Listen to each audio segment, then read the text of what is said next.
감사합니다. 네, 오늘 우리 마지막 주입니다. 우리 마태복음 말씀 우리 지난달에 이어서 우리 18장 같이 나누도록 하겠습니다. 네, 오늘 읽는 건 20절까지 읽었는데요. 우리 나누는 건 18장 전체를 같이 또 나눠보도록 하겠습니다. 네, 요즘에 코로나가 전 세계를 이제 강타하고 있죠. 우리 코로나로 인해서 전 세계 곳곳에 많은 사람들이 또 고통 가운데 있습니다. 반면에 또 이 코로나 때문에 또 호황을 누리는 그런 산업도 있습니다. 그 중에 4개 정도 제가 꼽아봤는데요. 아마존, 넷플릭스, 또 줌, 페이스북이 요즘에 대박주를 기록하고 있습니다. 근데 코로나로 외출이 제한된 사람들은 우리 아마존을 통해서 이제 물건을 이제 구입합니다. 그리고 영화관에 가지 못하는 사람들은 우리 넷플릭스로 영화를 보거나 드라마나 예능을 봅니다.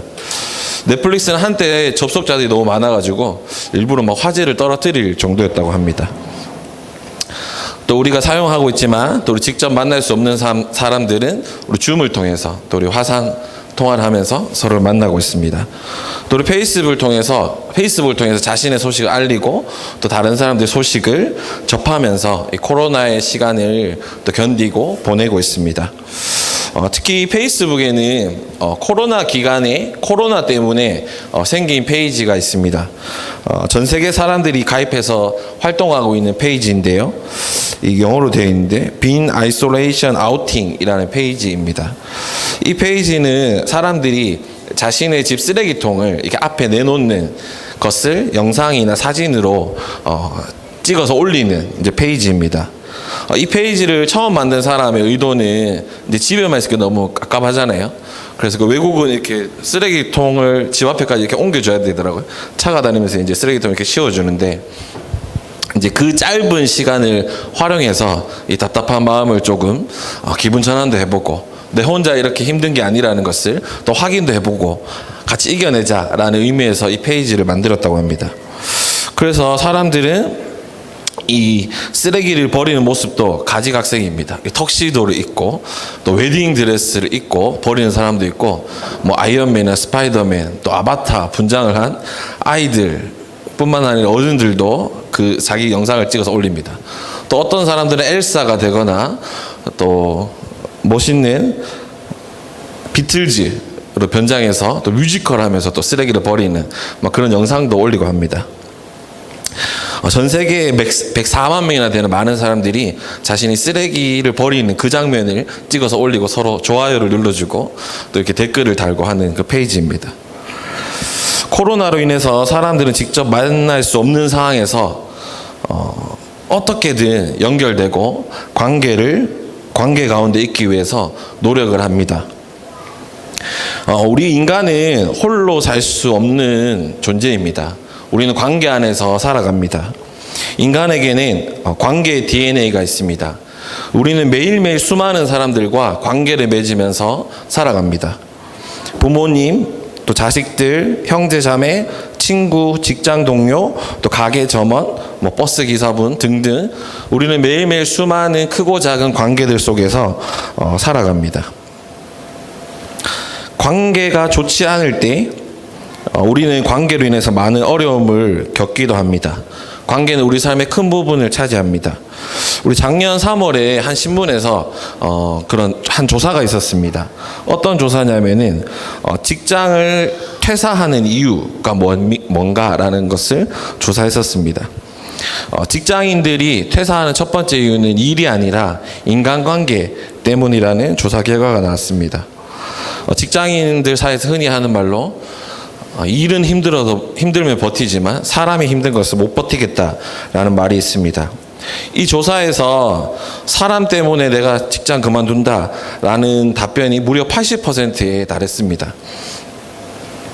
그들은 일에 대한 스트레스보다 사람에 인한 스트레스 때문에 직장을 그만뒀습니다. 우리는 날마다 수많은 관계를 맺으며 살아갑니다. 좋든 싫든 우리는 관계 안에서 살아갑니다. 예수님은 마태복음 18장에서 제자들의 공동체를 향해서 새로운 질서, 새로운 인간관계론을 말씀하고 계십니다. 예수님이 말씀하시는 인간관계로는 우리가 가진 기존의 세상의 방식과는 다르다고 이야기하고 있습니다. 거꾸로 된 방식, 뒤집힌 방식입니다. 예수님께서는 하나님의 나라가 된 너희들은 세상과 같아서는 안 된다라고 말씀하십니다. 예수님의 제자된 공동체 내에서 인간관계는 결코 세상과는 같아서 안 된다라고 오늘 본문을 통해서 말씀하고 계십니다. 우리 오늘 말씀을 통해서 그리스도인 공동체는 우리 함께하는 지체들, 우리 형제 자매들과 어떻게 관계를 맺어야 되는지, 또 그리스도인으로서 우리는 세상과는 또 어떻게 관계를 맺어야 하는지 함께 고민하는 시간이 되었으면 좋겠습니다. 네, 오늘 말씀의 제목은 하나님 나라의 인간관계론입니다. 하나님 나라의 인간관계론. 네, 하나님 나라의 인간관계론의 첫 번째 원리는 낮아지는 자가 위대한 사람이다입니다. 낮아지는 자가 위대한 사람이다. 너희는 낮아져야 된다라고 예수님께서 말씀하고 계십니다. 그렇다면 낮아진다는 것은 무엇을 의미할까요? 먼저 낮아진다는 것의 첫 번째 의미는 세상의 약육강식의 법칙에 저항하는 것입니다. 낮아진다는 것의 첫 번째 의미는 세상의 약육강식의 법칙을 저항하는 것입니다. 오늘 본문에서 예수님과 제자들은 지금 예루살렘을 향해서 가고 있습니다. 예수님께서는 예루살렘에 가셔서 이제 십자가를 맞이하실 것입니다. 예수님께서는 예루살렘으로 가는 마지막 길이었습니다. 1절에 보면 그때에라고 되어 있는데 바로 이 마지막으로 십자가를 향해 가시는 그때에 제자들은 예수님에게 이렇게 질문합니다. 하늘나라에서는 누가 큰 사람입니까? 라고 묻습니다. 갑자기 제자들이 왜 이런 질문을 했을까요?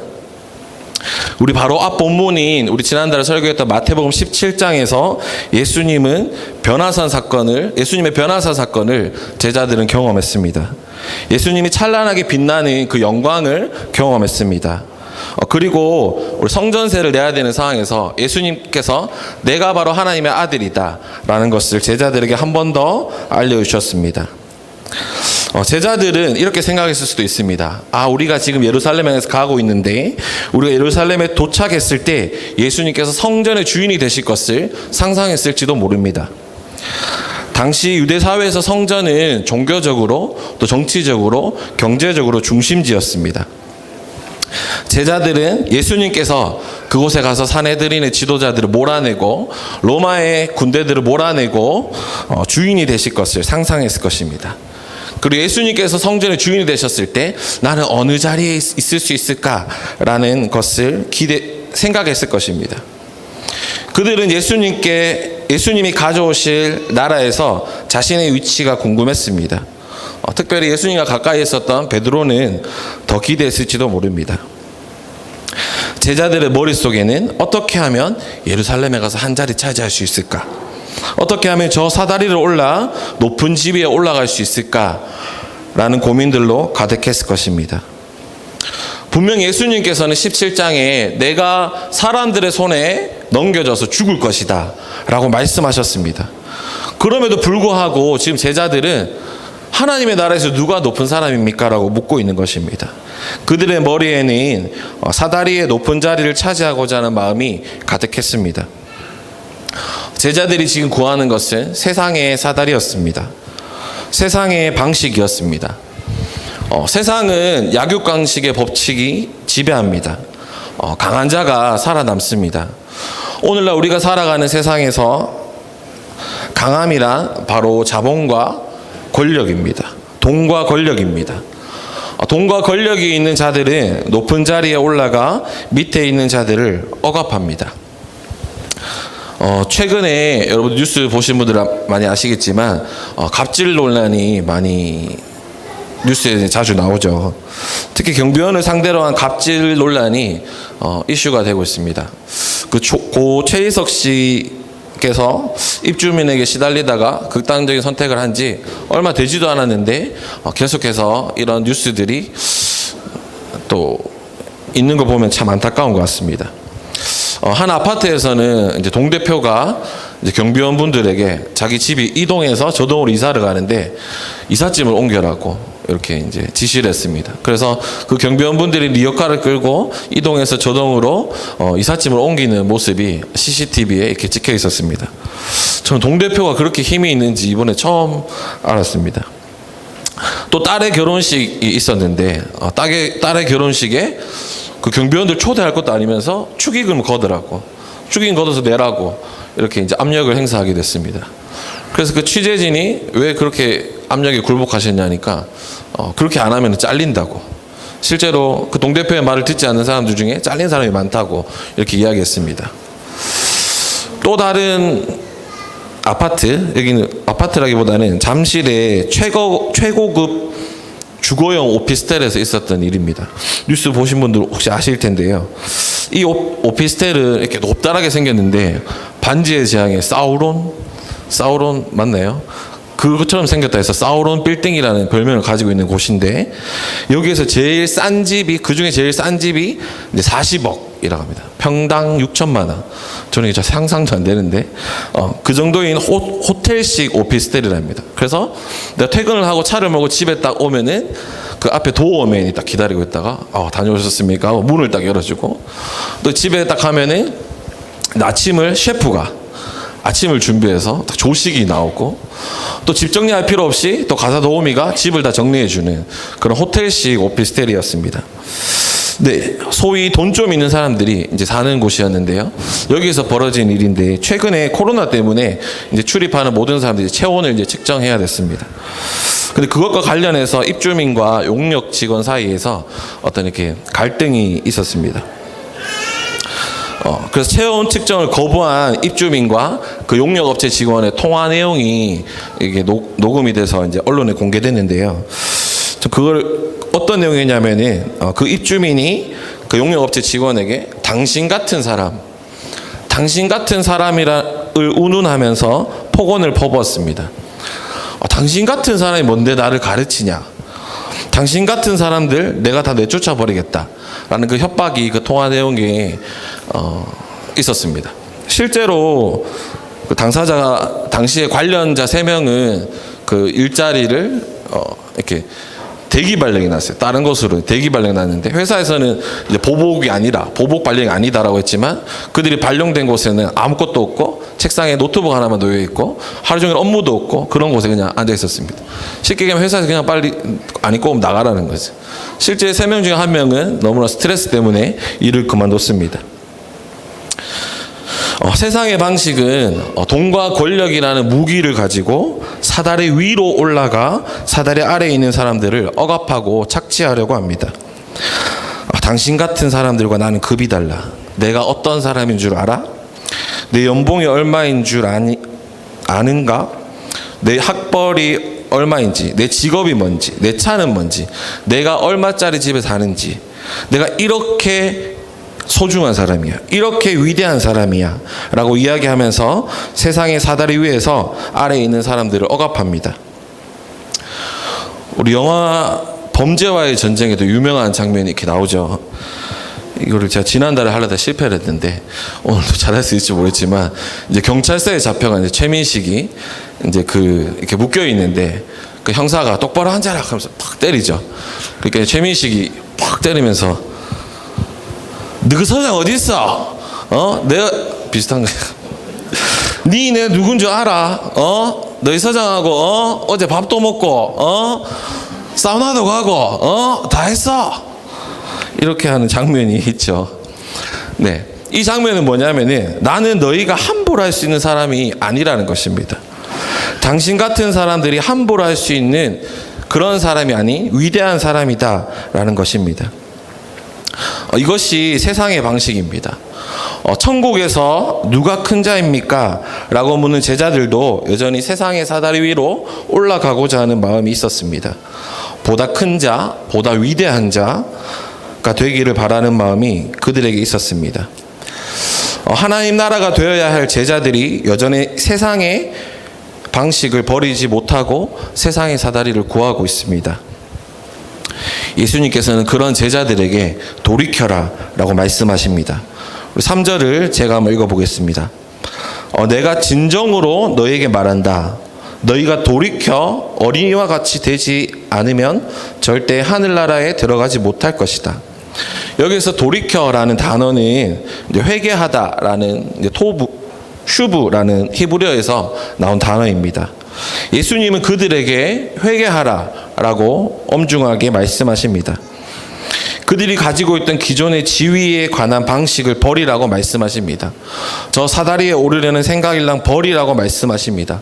보다 높은 사다리에 올라서 다른 이들을 지배하려는 지배욕을 버리라고 말씀하십니다. 그렇지 못하면 크고 작음이 문제가 아니라 하나님 나라에 들어가지 못할 것이라고 말씀하십니다. 예수님께서는 사다리를 뒤집어 엎으셨습니다. 예수님이 가져오신 하나님 나라에서는 세상의 사다리가 뒤집혔습니다. 예수님은 우리에게 약육강식의 세상의 방식을 버리라고 하십니다. 누군가를 지배하고 억압하고자 하는 마음을 버리라고 하십니다. 나 이런 사람이야 라는 생각을 버리라고 하십니다. 그렇지 않으면 하나님 나라에 들어가지 못할 것이라고 강력하게 경고하십니다. 세상의 사다리는 예수님이 가져오신 하나님 나라, 하나님의 백성, 하나님의 공동체에 어울리지 않습니다. 세상의 사다리는 그분이 세우신 교회에 어울리지 않습니다. 그런데 혹 우리에게는 세상의 사다리를 교회에 가지고 와서 높아지려고 하는 마음들이 있진 않습니까? 우리 안에 여전히 버리지 못한 약육강식의 법칙이 있진 않습니까? 교회 안에 있지만 여전히 우리의 내면 깊은 곳에서는 사다리 위로 올라가고자 하는 마음들이 있진 않습니까? 부와 권력으로 세상의 높은 자리로 올라가고자 하는 욕망이 우리에게 있진 않습니까? 어쩌면 신앙생활을 하면서도 우리는 사다리 위로 올라가려는 생각이 동기가 될 수 있습니다. 나는 위대한 사람이야. 나는 매주 주일도 안 빠지고 헌금도 11조도 꼬박꼬박 할 정도로 멋진 사람이야. 나는 리더야. 나는 사역자야. 나는 위대한 사람이야. 라고 생각할 수도 있습니다. 오해하지 마십시오. 주일 성수나 헌금, 리더를 하는 그 자체를 하지 말라는 것이 아닙니다. 마치 세상이 돈과 권력을 통해서 높아지려고 하는 것처럼 우리도 교회 안에서 어떤 종교 행위를 통해서 높아지려고 할 수 있다는 것입니다. 우리 봉사활동을 하는 것도 어쩌면 멘토링을 하는 것도 그것을 통해서 내가 더 가치로운 사람이야 라는 것이 동기가 될 수 있습니다. 내가 원래 이런 거 할 사람이 아닌데 해주는 거야. 내가 원래 너랑 급이 다른데 만나주는 거야 라는 생각이 우리 가운데 있다면 여전히 우리 안에 세상의 사다리가 있는 것입니다. 예수님께서는 높아지려는 너희의 마음을 버리라고 말씀하십니다. 세상처럼 사다리 위에 올라서 누군가를 지배하려는 그 마음을 버리라고 말씀하십니다. 바로 이렇게 낮아진다는 것의 첫 번째 의미는 세상의 약육강식의 법칙을 저항하는 것입니다. 낮아진다는 것의 두 번째 의미는 자신이 아무것도 아닌 존재임을 인정하고 가장 낮은 종이 되어 섬기는 것입니다. 먼저 우리는 자신이 아무것도 아닌 존재임을 인정해야 합니다. 어린아이와 같이 자신을 낮추라 라는 것은 자신이 아무것도 아닌 존재임을 받아들이라는 것입니다. 4절을 제가 또 한번 읽어볼게요. 그러므로 누구든지 이 어린아이와 같이 자기를 낮추는 사람이 하늘나라에서 가장 큰 사람이다. 네, 누가 가장 큰 사람입니까? 라는 제자들의 질문에 예수님께서는 어린아이 하나를 데리고 오십니다. 그리고 이 어린아이와 같이 자기를 낮추는 사람이 세상에서 가장 큰 사람이다 라고 이야기하십니다. 우리 당시에 그 유대 사회에서 어린아이는 사실은 인간 취급을 받지 못하는 그런 사람이었습니다. 톰 라이트는 여기에서 나오는 어린아이가 아마 여자아이일 것이라고 이제 생각했는데요. 왜 그러냐면 그 당시에 여자아이는 어쩌면은 먹고 살기 참 힘들었잖아요. 근데 또 하나의 입이 더해지는 또 그 여자아이일 경우에는 키우고 더 이상 하나 더 낳아서 키우고 싶지 않아 했습니다. 그래서 여자아이들이 태어나면 그냥 굶어 죽게 내버려 두거나 그 짐승의 밥이 되게 주거나 또는 성매매업자들에게 그냥 팔아 넘기는 일도 그 당시에 있었습니다. 이 아이를 나타내는 이 용어는 신약 성경 중에서 이거 남성도 여성도 아닌 중성으로 쓰인 경우가 더러 있습니다. 이게 성별이 있는데 단어마다 성별이 있는데 이 아이를 나타내는 단어는 성별이 없습니다. 그것은 남자도 여자도 아닌 물건으로 취급되었다는 것입니다. 이 이야기에 나오는 아이는 바로 헬라어로 그것입니다. 예수님은 하나님 나라에서 가장 큰 자는, 가장 위대한 자는 사람이 생각할 수 있는 가장 연약하고 취약하고 작은 인간이라고 말씀하십니다. 아무것도 아닌 존재가 하나님 나라에서 가장 크다라고 말씀하십니다. 어린아이와 같이 자기를 낮추라라는 것은 자신이 아무것도 아닌 존재임을 받아들이라는 것입니다. 세상에서 물건으로 취급되었던 저 아무것도 아닌 존재로 취급되었던 어린아이와 같음을 인정하라는 것입니다. 내가 가진 부와 권력, 지식으로 자신을 높이려고 했던 모든 시도들을 내려놓고 나는 아무것도 아닌 존재임을 받아들이라는 것입니다.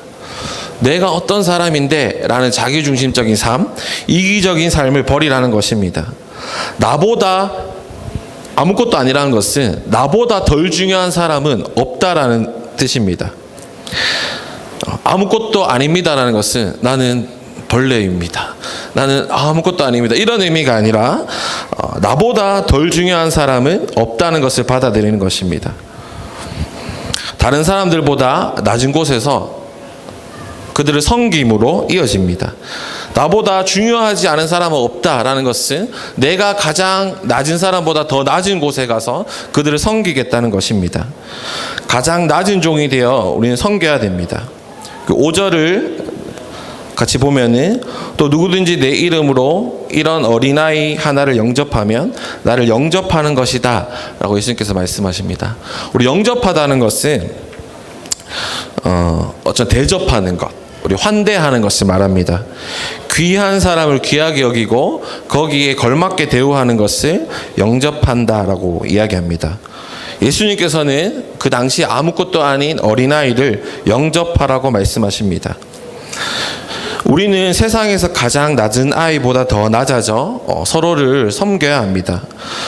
여기에서 나오는 이 낮은 사람이라는 것은 예수님께서 너희가 자기를 낮추어야 된다고 했고 너희가 가장 낮아진 자들이 모인 곳이 바로 예수님의 공동체입니다.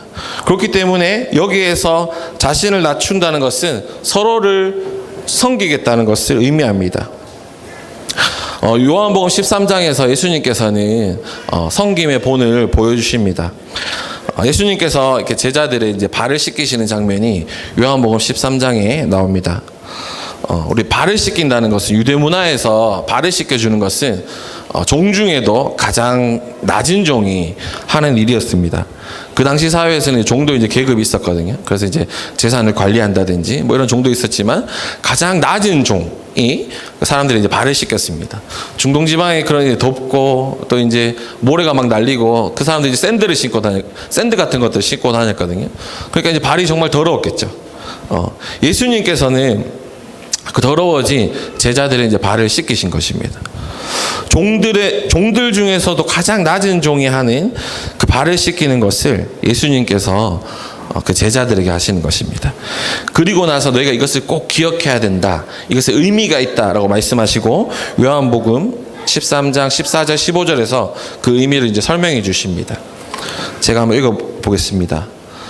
주이며 선생인 내가 너희의 발을 씻겨 주었으니 너희도 서로 남의 발을 씻겨 주어야 한다. 내가 너희에게 한 것과 같이 너희도 이렇게 하라. 내가 본을 보여준 것이다. 예수님께서는 가장 낮은 종이 되어서 섬기는 본을 보여주셨습니다. 제자들은 어린아이와 같이 낮아진 자들입니다. 곧 교회는 낮아진 자들, 어린아이와 같은 자들, 소자들의 공동체입니다. 어린아이 같은 자들의 공동체인 제자들은 서로에게 종이 되어 섬겨야 합니다. 하나님 나라 된 우리는 서로에게 종이 되어 섬겨야 됩니다. 가장 낮은 자가 되어 가장 낮은 자를 섬기는 것, 그것이 바로 하나님의 나라입니다. 우리는 어린아이와 같이 낮아지고 있습니까? 우리는 어린아이와 같이 아무것도 아닌 존재임을 인정하고 있습니까? 가장 낮은 종이 되어 서로를 섬기고 있습니까? 우리 가장 낮은 종이 되어 섬긴다는 것은 내가 벌레가 되어, 내가 당신의 졸병이 되어 당신을 섬길게요 하는 것이 아닙니다. 우리 가장 낮은 종이 되어 섬긴다는 것은 예수님께서 제자들을 사랑하셔서 그들의 발을 씻겨주셨던 것처럼 우리 서로 사랑함으로 서로의 종이 되어 이제 섬기는 것입니다. 서로 사랑함으로 서로의 종이 되어 섬기는 것, 그것이 바로 하나님의 나라입니다. 제가 이제 아기를 이제 둘을 키우고 있는데요. 이제 둘째가 이제 2살이 되었습니다. 아직 기저귀를 이제 차고 있는데 이제 한 번씩 이렇게 냄새가 날 때가 있잖아요. 응가를 할 때면은 응가를 이제 씻겨줘야 됩니다. 한 소리, 제가 근데 한 소리 그 똥을 막 씻기면서 나는 이런 존재야. 나는 똥을 씻는 존재야. 나는 이런 벌레 같은 존재야. 이렇게 생각하지 않잖아요. 네. 아이고 우리 아들 똥도 잘 쌌네. 여러분들이 잘 공감이 될지 모르겠는데, 네, 이게 한 소리 똥 싸면은 더러워, 저도 갈아야 돼 이런 생각 들기 전에 우리 아들 변비 안 걸리고 똥 쌌네, 이게 막 기쁘게 되더라고요. 저도 우리 그렇게 되는데, 왜냐하면 사랑하기 때문에 그렇게 되는 것 같습니다. 우리 아들 똥도 잘 쌌네 하면서 한결이 이제 뗐죠. 한 소리 똥을 이제 씻겨주고 이제 이렇게 입혀줍니다. 네, 이렇게 사랑하기 때문에 우리는 서로 종이 되어 섬기는 것입니다. 예수님께서는 내가 여기에서 이런 사람이야, 내가 너보다 이게 더 나아, 내가 세상에서 어떤 사람인 줄 알아? 내가 네보다 더 높은 사람이야, 이런 거 원하지 않습니다. 또 교회 안에서 내가 내 신앙생활한 거 봤지? 내가 이 정도로 위대한 사람이야, 내가 이 정도로 멋진 사람이야 라는 것을 예수님께서 원하시지 않습니다. 서로의 종이 되어, 서로를 사랑함으로 서로의 종이 되어 섬기라고 말씀하십니다.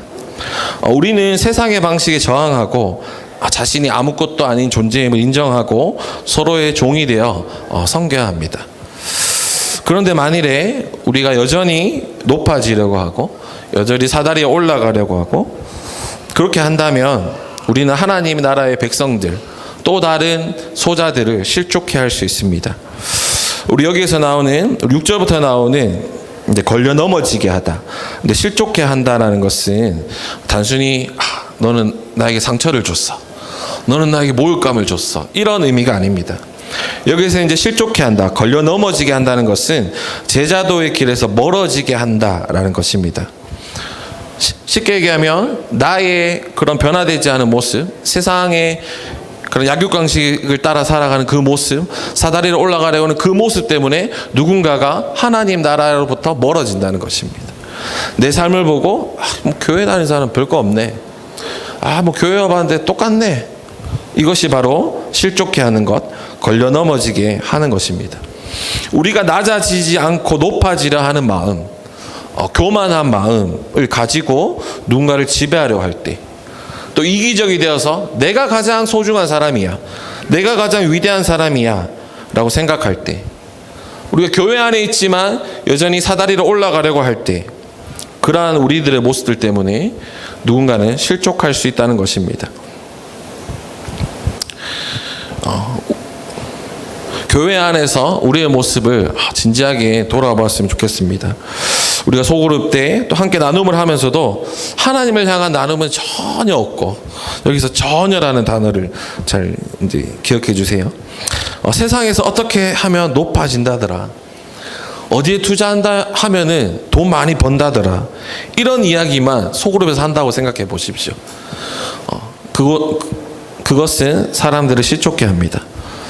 말씀 나눔 없이 늘 세상의 이야기만 합니다. 소그룹 시간에 가서 PBS 한 거, 설교 말씀 들은 거 나눔 없이 늘 세상에서 어떻더라, 그런 얘기만 하고 있다면 또 사람들을 실족해 하는 것입니다. 걸려 넘어지게 하는 것입니다. 누군가를 걸려 넘어지게 한다는 것은 정말 엄중한 일이라고 예수님께서 경고하십니다. 여기에 보면은 누군가를 걸려 넘어지게 하는 것보다 목에 큰 맷돌을 달고 깊은 바다에 빠지는 게 낫다라고 이야기하고 있습니다. 여기서 말하는 큰 맷돌은 우리가 손으로 돌리는 그 어처구니 할 때 어처구니를 돌리는 그 작은 맷돌이 아니라 커다란 맷돌이죠. 나귀나 이제 그 소들이 이제 끌고 이렇게 돌아가는 그 맷돌을 이야기합니다. 그래서 큰 거는 뭐 1톤 넘어가고 2톤 가까이 되는 것들도 있습니다. 그것을 목에 달고, 제 생각에 그거 그냥 목에만 달아도 거의 죽을 것 같은데, 그걸 목에 달고 그냥 바다도 아니고 깊은 바다에 가서 빠지는 게 누군가를 걸려 넘어지게 하는 것보다 더 낫다라고 이야기하십니다. 또 그 다음 구절에 보면은 네 손이나 네 발이 누군가를 걸려 넘어지게 하면 잘라버리는 게 더 낫다라고 이야기하십니다. 누군가를 걸려 넘어지게 하는 손과 발, 눈을 가지고 천국에 들어가는 것보다 가지고 지옥에 들어가는 것보다 그걸 자르는 게 더 낫다라고 이야기하십니다.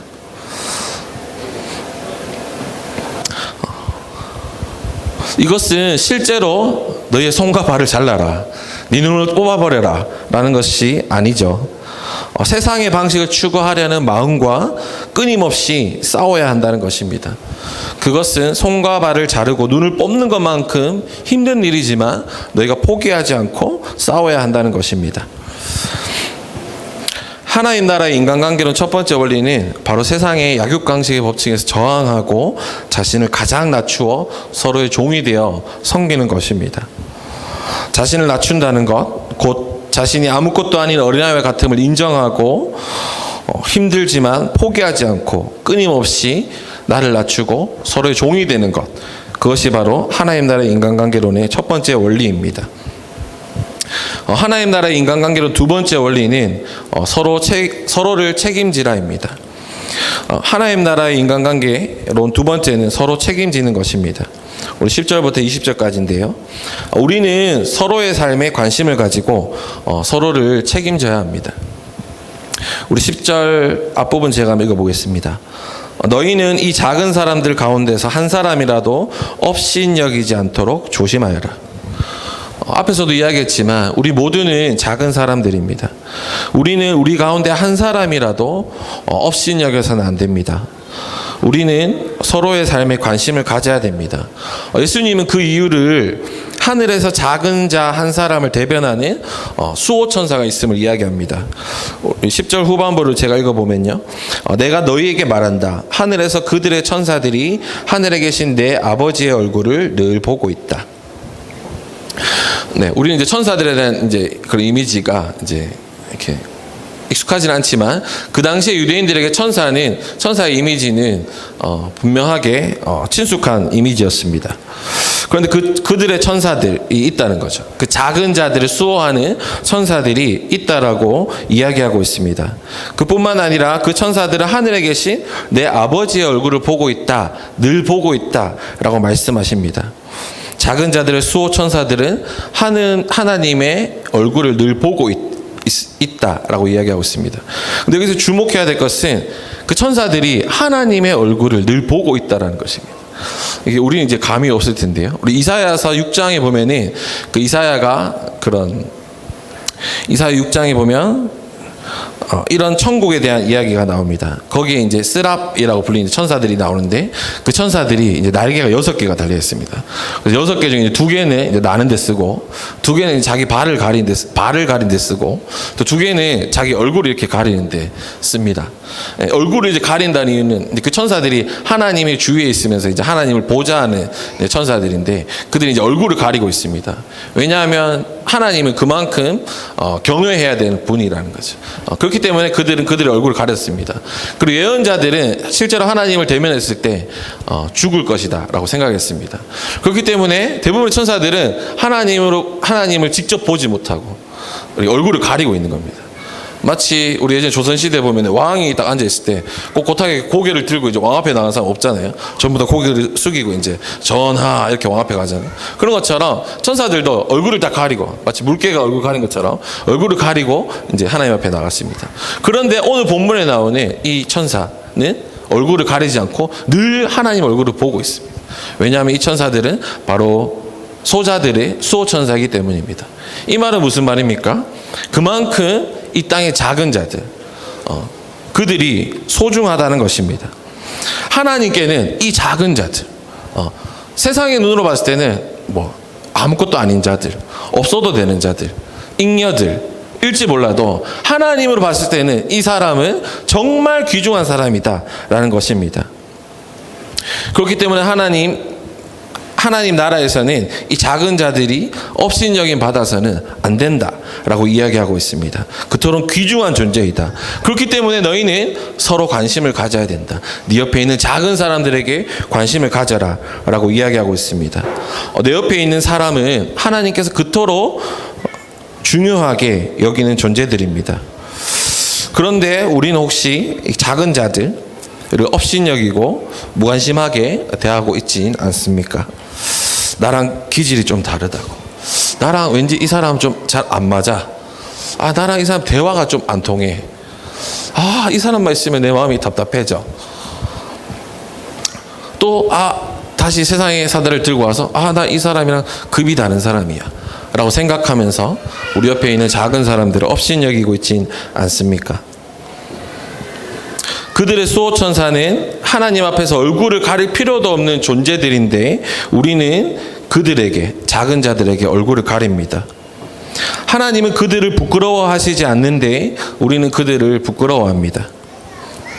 하나님은 자신의 가장 가깝고 친밀한 임재 가운데 그들이 들어오기를 바라시는데 우리는 그 작은 자들을 알고 싶어 하지조차 않습니다.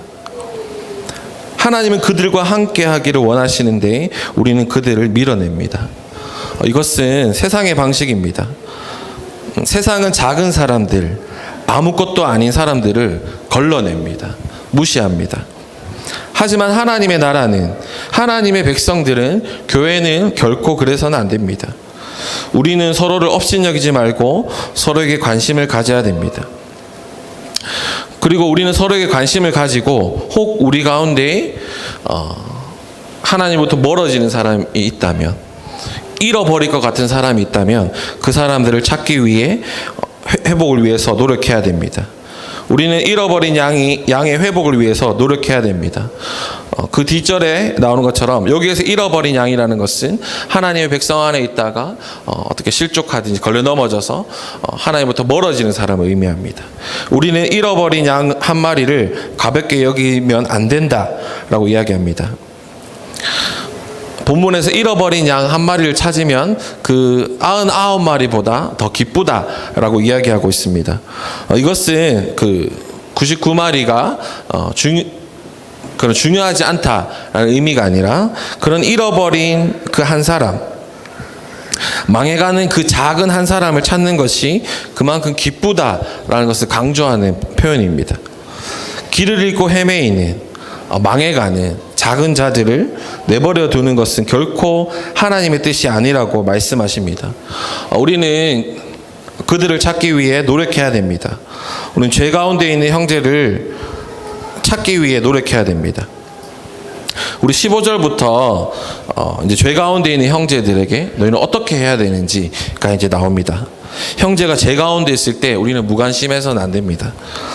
난 잘 살고 있으니까, 나는 하나님 앞에 잘 살고 있으니까 만족하고 있지 않고 우리 주변의 사람들을 돌아보고 그 형제가 돌아오기 위해서 애를 써야 됩니다. 우리는 서로를 잃지 않도록 노력해야 됩니다. 예수님께서 제자들에게 죄를 발견했을 때, 또 갈등이 일어났을 때 너희들은 어떻게 해야 되는지 이제 알려주십니다. 우리는 먼저 어떤 사람이 이제 죄를 지었거나 그게 이제 나에 대한 죄이든 또 그 사람이 다른 죄 때문에 사람들이 실족하고 넘어지게 될 죄를 짓고 있다면 우리 그 사람에게 먼저는 일대로 혼자 가서 그에게 잘못된 점을 지혜롭게 알려줘야 됩니다. 이것은 선택이 아닙니다. 이것은 의무입니다. 우리가 하나님의 백성된 공동체로서 우리는 서로를 잃지 않기 위해서, 서로의 걸림돌이 되지 않기 위해서 우리는 알려줘야 됩니다. 우리 때때로 이럴 때가 있죠. 뭐 나만 참고 말지 뭐. 나만 그냥 넘어가면 되는데 뭐. 이렇게 생각하고 넘어갈 때가 있습니다.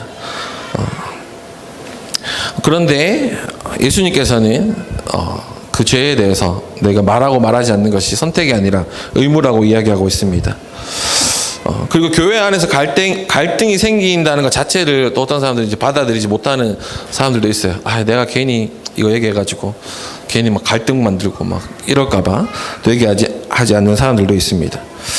근데 우리 갈등은 생길 수가 있습니다. 우리 모두가 또 불완전한 자이고 또 우리 모두가 작은 자이고 서로에게 실족해 할 수 있는 자입니다. 예수님께서 그 제자들에게 너희가 서로에게 실족해 할 수 있다라고 이제 경고하시잖아요.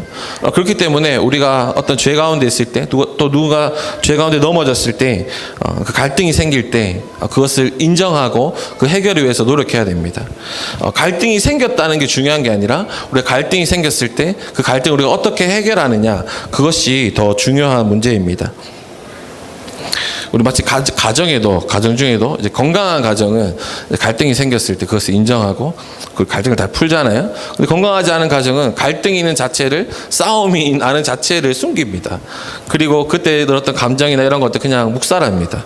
근데 그게 건강한 게 아니죠. 우리가 교회로서 한 형제 자매로서 우리도 서로에게 갈등이 생길 수 있습니다. 그때 우리가 정말 하나님 부르신 한 가족임을 기억하고 갈등이 있더라도 그것을 해결하기 위해서 노력해야 됩니다. 스탠리 하워스는 그 책에서 이 본문을 이렇게 언급했습니다. 예수님의 형제 자매 사이의 평화에는 환상이 없어야만 한다.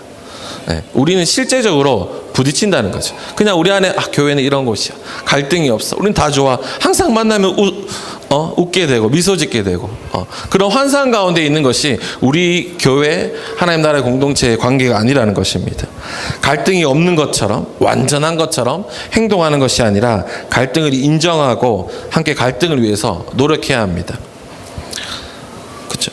근데 이제 교회 안에 갈등이 생겼을 때 우리 기억해야 되는 것은 우리가 서로를 잃지 않기 위해서 그 사람의 회복을 위해서 노력한다는 것입니다.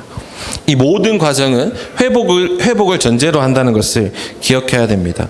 누군가를 정죄하고 심판하고 배제하기 위해서 하는 것이 아닙니다. 15절에 나오는 것처럼 형제를 얻기 위해서 하는 것입니다. 근데 이제 1대1로 가서도 이제 얘기하지 했는데 듣지 않잖아요. 그러면은 이제는 두세 사람이 가서 이제 이야기하라고 이야기하고 있습니다. 두세 사람이라는 것은 이제 증인의 역할을 이제 할 수 있는 사람입니다. 그래도 듣지 않으면은 이제 교회에 그 당시에 어떤 모임이었겠죠. 곳곳에 있는 모임이었겠는데 그 모임에 이제 말하라고 이야기합니다. 근데도 듣지 않으면 그 사람이 이방 사람 세리와 같이 여기라고 말합니다. 이것은 더 이상은 예수님께 부름받은 공동체에 참여할 수 없다라는 것을 의미합니다. 예수님께서는 손과 발을 비유를 하셨듯이 그분의 새로운 백성은 그를 제명해야 한다라고 말씀하십니다. 교회의 권면까지도 거부했다라고 해서 그 사람을 잘라내는 그것은 가혹해 보이기도 합니다. 어떻게 보면 예수님의 기존의 가르침과 달라 보이기도 합니다. 원수를 사랑하라 하셨고 네가 남에게 대접받고자 하는 대로 남을 대접하라고 하셨는데 도대체 예수님 왜 이렇게 말씀하셨을까라고 생각할 수 있습니다. 근데 이것은 그 사람의 회복을 위한 것입니다. 그 사람이 교회 안에 있지만 여전히 걸림돌이 되었고 하나님의 통치를 받지 않고 살고 있다. 이미 교회 밖에 있다라는 것을 깨닫게 해주기 위해서 그를 제명하라는 것입니다. 그를 제명하고 자 너는 이제 교회 밖에 나왔으니까 끝. 너는 이제 끝 땡땡땡 안녕 이게 아니라 또 그 사람의 회복을 위해서 노력해야 됩니다. 네가 교회에 제명될 정도로 네가 지금 심각한 죄 가운데 있다. 네가 지금 하나님의 통치가 밖에 있다라는 것을 알려주기 위해서 제명해야 된다라고 이야기하고 있는 것입니다. 우리가 어떤 사람이 제명되었다고 해서 그를 멀리해서는 안 됩니다. 우리 잃은 양을 찾으라고 했습니다.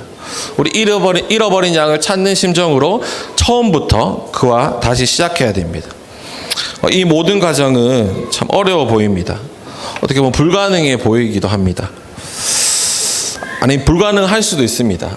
그래서 하나님께서 약속하십니다.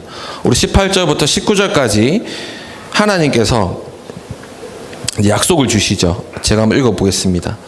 내가 진정으로 너에게 말한다. 무엇이든지 너희가 땅에서 매는 것은 하늘에서도 매일 것이요 땅에서 푸는 것은 하늘에서도 풀릴 것이다. 내가 진정으로 거듭 너희에게 말한다. 하늘에서 너희 가운데 두 사람이 합심하여 무슨 일이든지 구하면 하늘에 계신 내 아버지께서 그들에게 이루어 주실 것이다. 두세 사람이 내 이름으로 모여 있는 자리, 거기에 내가 그들 가운데 있다. 예수님께서, 하나님께서 이 모든 과정 가운데 함께 하실 것이라고 약속하셨습니다. 이 말씀은 그냥 세상에서 네가 무엇이든지 구하면은, 무엇이든 매거나 풀면은 내가 다 들어줄게, 이런 의미가 아닙니다. 앞에서 이야기했던 것처럼 잃어버린 형제를 회복하기 위한 그 과정 가운데 예수님께서 함께 하실 것이라고 우리에게 말씀하고 계십니다. 우리는 하나님 나라의 공동체로 부름받았습니다. 우린 그리스도의 몸으로 부름받았습니다. 우리는 다 연결되어 있습니다. 우리 바울 사도가 이야기했던 것처럼 우리는 각각의 몸의 지체입니다. 그렇기 때문에 우리는 서로의 삶에 관심을 가지고 또 서로의 삶에 책임이 있습니다. 나는 잘 살고 있어. 쟤는 뭐 죄짓든 말든 뭐 나는 잘 살고 있어 할 수 없습니다. 그 형제의 죄가 곧 우리의 몸의 병듦입니다. 손가락이 병들었다면 모든 부분이 참 힘들잖아요. 제가 이제 발가락이 좀 이게 최근에 좀 아팠어요. 제가 축구를 많이 해서 그런지 엄지발톱 두 개 다 막 이렇게 막 파먹고 있고 약간 이렇게 좀 힘든데 이 걸을 때마다 너무 아파요. 온몸이 다 아파요. 근데 발가락 네 아파, 나는 괜찮아, 이렇게 할 수 없잖아요. 우리의 작은 부분이 병든 것은 우리의 전 몸을 힘들게 하잖아요. 그와 마찬가지로 우리는 다들 연결되어 있습니다. 누구 한 지체가 점점 떠나려고 할 때, 하나님의 통치 가운데 벗어나려고 할 때 나와는 상관없어 라고 이야기할 수 없습니다. 우리는 서로의 삶에 관심을 가지고 또 서로를 책임지는 존재로 우리는 부름받았습니다. 조금 실패했다고, 조금 넘어졌다고 배제하는 것, 걸러내는 것, 그것은 세상의 방식입니다. 하나님께서는 우리가 서로 책임지고 잃어버린 한 사람을 찾기 위해 너희가 애쓰고 노력하고 해라. 그리고 만일에 죄 가운데 있는 지체가 있다면 너희가 가서 정말 간절한 마음으로 간구해라. 혼자서도 가고, 정말 저 같으면 피곤할 것 같아요. 한 번쯤 얘기했으면 됐지, 또 얘기하러 가야 되나. 두세 사람이 가고 또 교회에서 가고 하는 것은 바로 그 한 사람을 다시 찾기 위한 과정이었습니다. 하나님께서 그 과정 가운데 함께 하시겠다고 약속하십니다. 하나님 나라는 잃어버린 자를 찾아야 됩니다. 우리는 서로의 삶에 관심을 가지고 서로를 책임져야 됩니다. 네, 우리 마지막으로 하나님 나라의 인간관계론 세 번째는 용서하라입니다. 21절부터 우리 35절까지입니다. 네, 우리 너무나 잘 아는 본문이죠. 우리는 용서하는 삶을 살아야 됩니다. 먼저는 우리가 먼저 큰 은혜를 받은 자임을 기억해야 됩니다. 베드로가 예수님께 이제 오죠. 베드로가 참 많이 등장합니다. 주님, 내 형제가 나에게 자꾸 죄를 지으면 내가 몇 번이나 용서해 주어야 합니까? 7번까지 하면 됩니까? 라고 묻습니다.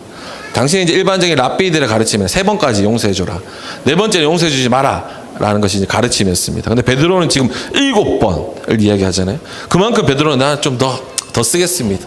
7번까지 할게요 라고 이야기하는 겁니다. 근데 예수님께서 말씀하시죠. 7번만이 아니라 70번을 7번이라도 해야 된다 라고 말씀하십니다. 70번을 7번 용서해라 라는 것입니다. 그러면 490번 용서해라 라는 것일까요? 491번째는 용서하지 마 라는 게 아닙니다.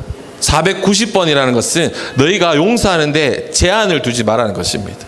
베드로가 묻는 그 자체가 이미 틀렸다는 거죠. 너희가 제한을 두지 말고 용서해야 된다. 네 형제가 너에게 잘못을 했을 때 제한 두지 마라 라고 말씀하십니다. 그러면서 이제 한 비유를 이제 이야기해 주시죠. 우리가 너무나 잘 아는 것처럼 1만 달란트 빚진 종이 100데나리온 빚진 자기 동료를 용서하지 못하는 장면입니다. 그 당시에 이제 1만 달란트는 제가 이거 한번 찾아봤는데 6천 데나리온이었대.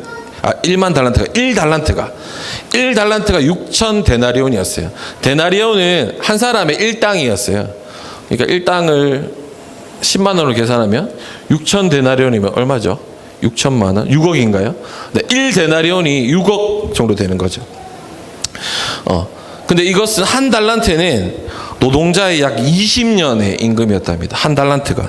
근데 일반 달란트는 노동자가 약 20만 년의 임금입니다. 20만 년 살 수 없잖아요. 그만큼 큰 금액입니다. 그리고 당시에 이제 노예를 사고 팔았잖아요. 그 중에 가장 비싸게 팔리는 노예가 2,000데나리온이었대요. 그래서 내 모든 가족을 팔아서 빚을 갚겠다라고 했을 때 내 가족을 몇 명 팔아야지 이걸 갚을 수 있냐면 내 가족을 3만 명을 노예로, 내 가족이 3만 명 없잖아요. 족보를 다 뒤지고 어떻게 해도 3만 명 만들 수 없잖아요. 그 3만 명을 팔아야지 갚을 수 있는 돈이 1만 달란트였습니다. 그러니까 우리가 상상할 수 없는 그런 거액이었습니다. 자신의 몸과 처와 자식들과 모든 소유를 다 팔아도 갚을 수 없는 큰 금액이 바로 이 1만 달란트였습니다. 그게 1만 달란트는 당시에 이제 팔레스타인 그 나라가 운행하는 그 총 금액보다 10배가 많은 금액이었다고 합니다. 이렇게 도무지 갚을 수 없는 이 금액을 탕감받습니다. 그 이유는 바로 불쌍히 여김을 받았기 때문입니다. 도무지 갚을 수 없는 빚, 1만 달란트의 빚을 진 자가 바로 우리들이었습니다. 우리는 1만 달란트 빚진 자처럼 도무지 갚을 수 없는 죄의 빚을 진 자들이었습니다. 그런데 하나님께서 죄인들인 우리를, 원수된 우리를 사랑하셔서 자신의 아들을 대속물로 주심으로 우리의 죄를 사하여 주셨습니다. 1만 달란트, 내가 네 불쌍히 여김 받아서 그래 내가 탕감해 줄게 라고 비유가 끝이 납니다. 여기에서 끝나면 참 좋겠습니다. 내가 탕감 받았어요. 근데 이야기는 계속해서 이어집니다. 그런데 이어서 새로운 이야기가 전개됩니다. 1만 달란트 탕감받은 종은 100데나리온 빚진 동료들을 하나를 만납니다. 이렇게 불쌍히 여김을 받은 이 종은 100데나리온 빚진 동료의 멱살을 잡습니다. 참아달라고, 내가 갚을게. 참아달라고 하는 그 동료의 말을 묵살하고 그를 감옥에 집어넣습니다. 아까도 얘기했지만 1데나리온은 하루 임금이잖아요. 그러니까 100데나리온은 또 충분히 갚으려면 갚을 수 있는 금액이었습니다. 그런데도 그는 용서하지 않았습니다. 예수님께서는 이 이야기를 하시면서 너희가 용서에 대해서 우리에게 가르쳐 주십니다.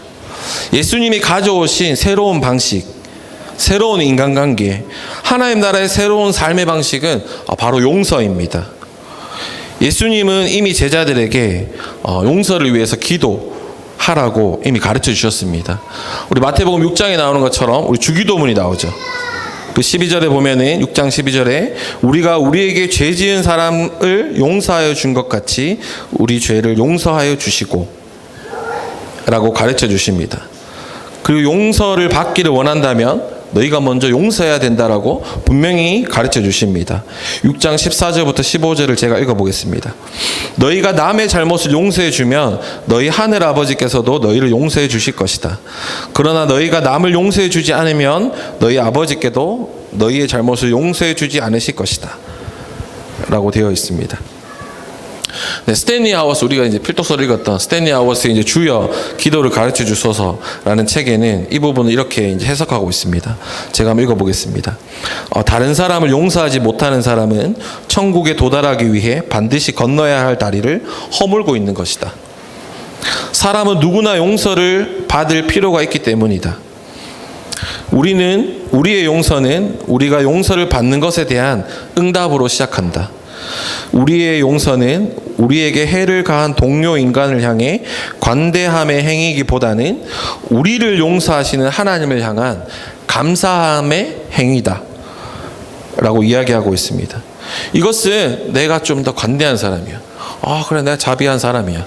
내가 너 용서해 줄게. 이게 아니라 1만 달란트 빚질 정도로 큰 빚을 졌던 우리 나임을 기억하고 그 큰 은혜를 받은 자임을 기억하고 그 하나님께 감사함의 표현이 바로 용서, 또 다른 사람들을 용서하는 것이라고 이야기하고 있습니다.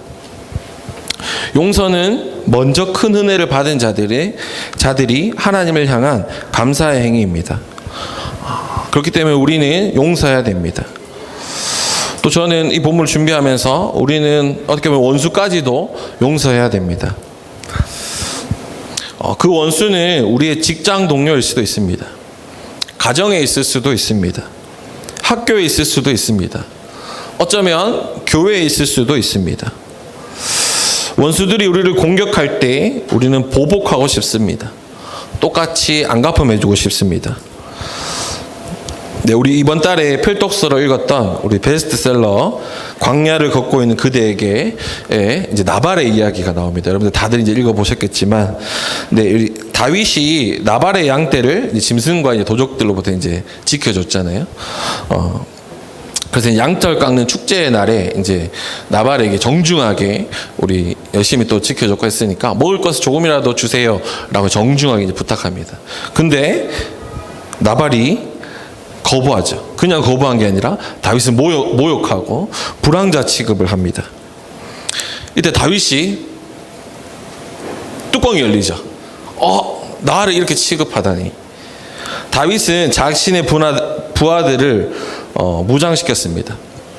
그때 이제 지혜로운 또 아비가일이 나타나서 다윗이 누구인지 다시금 기억하게 합니다. 다윗은 그녀의 말을 듣고 보복하기를 그칩니다. 만일에 다윗이 아비가일의 말을 듣지 않고 나발을 죽였다면 그는 위대한 왕이 되지 못했을 것입니다. 다윗은 아비가일의 말을 들었기 때문에 사울이 되지 않았습니다. 우리 직장, 가정, 어쩌면 교회에서 나를 사울로 만들려는 나발들을 만날 수 있습니다. 우리는 그들에게 안갚음하고 싶습니다. 적극적으로 복수하지 못하더라도 무시함, 또 배제함으로, 없는 사람 취급함으로 소극적인 복수를 하기도 합니다. 그때 우리는 이 말씀을 다시 들어야 됩니다.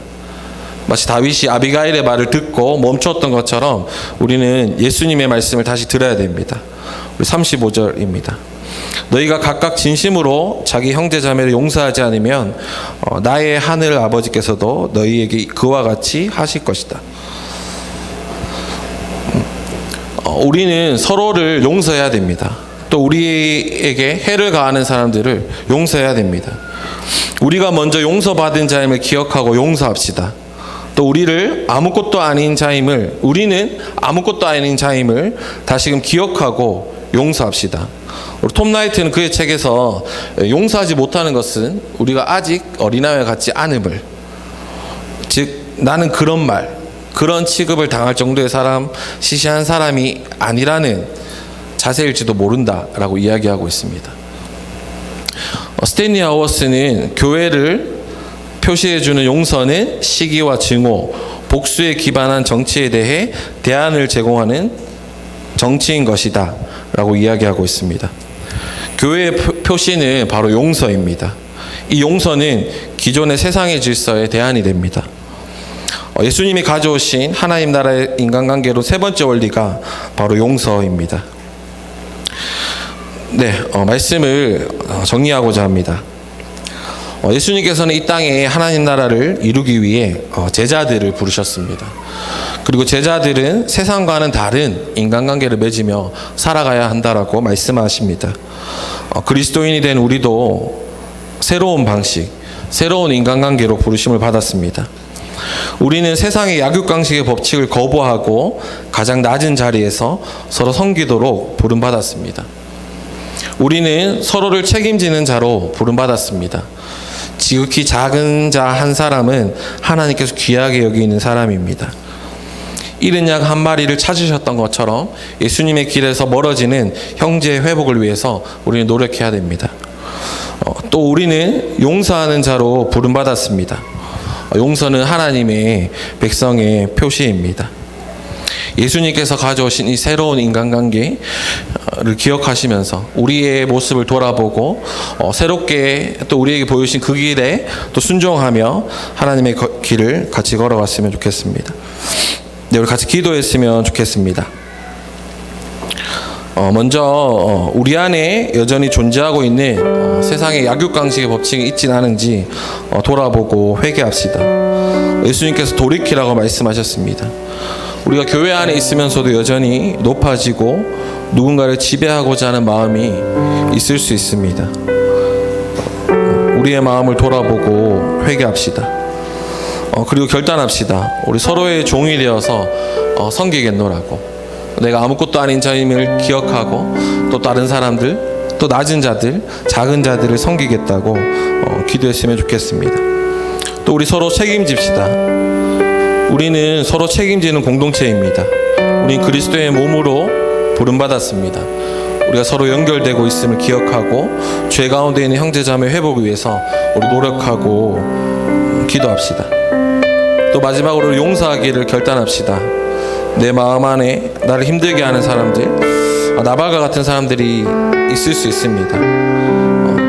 결단했으면 좋겠습니다. 내가 먼저 하나님의 크신 은혜를 입은 자임을 기억하고 용서했으면 좋겠습니다. 이 시간 우리 함께 말씀을 기억하시면서 기도하겠습니다.